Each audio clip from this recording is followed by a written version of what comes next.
अस्सलाम वालेकुम viewers, welcome करती हूँ आपको अपने YouTube channel Bisma cooking recipe में।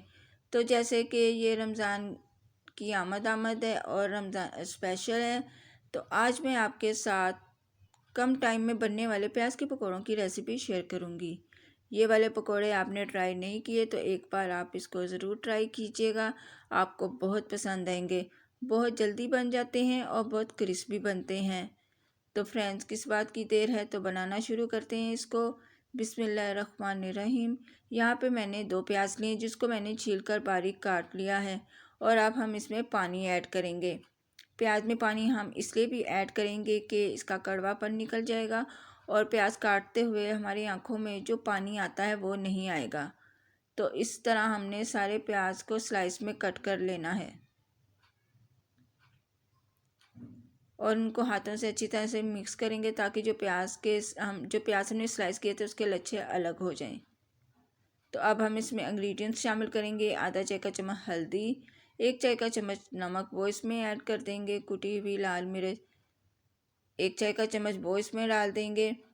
साबुत ज़ीरा आधा चाय का चम्मच, अनारदाना 1 खाने का चम्मच, इससे पकौड़े बहुत मज़े के बनते हैं। साबुत धनिया 1 खाने का चम्मच, हरी मिर्च 4 अदद मैंने लिए हैं, इसको मैंने बारीक स्लाइस में कट कर लिया, वो इसमें डाल देंगे। आप कम और ज़्यादा अपनी मर्ज़ी से कर सकते हैं। और हरा धनिया 1/4 प्याली हम इसमें ऐड कर देंगे और इसको हम हाथों से अच्छी तरह से मिक्स करेंगे कि जो मसाले हैं वो हमारे प्याज में अच्छी तरह से मिक्स हो जाएं। हम इसको मिक्स करते जाएंगे तो ये प्याज अपना पानी छोड़ेगा, क्योंकि हमने इसमें पानी ऐड नहीं करना, हमने इसको पानी के बगैर ही बनाना है। और इसमें हम बेसन को शामिल कर देंगे। तो यहाँ पे मैंने वाइट वाली प्याज ली है। वाइट वाली प्याज जौन सी है वो ज़्यादा पानी छोड़ती है, तो इसलिए हमें इसमें पानी ऐड करने की ज़रूरत नहीं है। तो इसमें हम थोड़ा थोड़ा करके बेसन शामिल करेंगे और इसको हम मिक्स करते जाएंगे कि जो बेसन है वो हमारे प्याज के ऊपर अच्छी तरह से इसकी कोटिंग हो जाए। अगर आप दूसरी वाली प्याज लेंगे तो इसमें आपका कम बेसन लगेगा, तो इसलिए यहाँ पे मैंने 1 प्याली बेसन लिया है। तो इसमें बेसन डालकर हम थोड़ा थोड़ा मिक्स करते जाएंगे। अच्छी तरह से हम मिक्स कर लेंगे। इस मिक्सर को हमें रखने की भी ज़रूरत नहीं है। जब हम इसको अच्छी तरह मिक्स करेंगे तो हम इसको फ़ौरन पकौड़े बना लेंगे। तो है ना, ये बहुत आसान सी रेसिपी और ये बहुत जल्दी बन जाने वाली भी रेसिपी है। तो उधर हमने ऑयल को गर्म कर लिया है।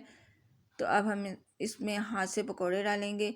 जब ये एक तरफ से गोल्डन हो जाएंगे तो फिर हमने इसको दूसरी तरफ से भी गोल्डन फ्राई कर लेना है और फिर हम इसको एक अलग निकाल लेंगे। तो ये देखें, देखने में ही ये बहुत क्रिस्पी और मज़ेदार पकौड़े लग रहे हैं। तो आप इसको इफ्तारी में ज़रूर बनाइएगा। आप इसको केचप, ग्रीन चटनी या रायते के साथ भी ले सकते हैं। तो अगर आपको मेरी आज की रेसिपी अच्छी लगी तो इसे लाइक और शेयर ज़रूर कीजिएगा। अपना और अपने प्यारों का बहुत ख्याल रखिएगा और मुझे अपनी दुआओं में याद रखिएगा। अल्लाह हाफिज़।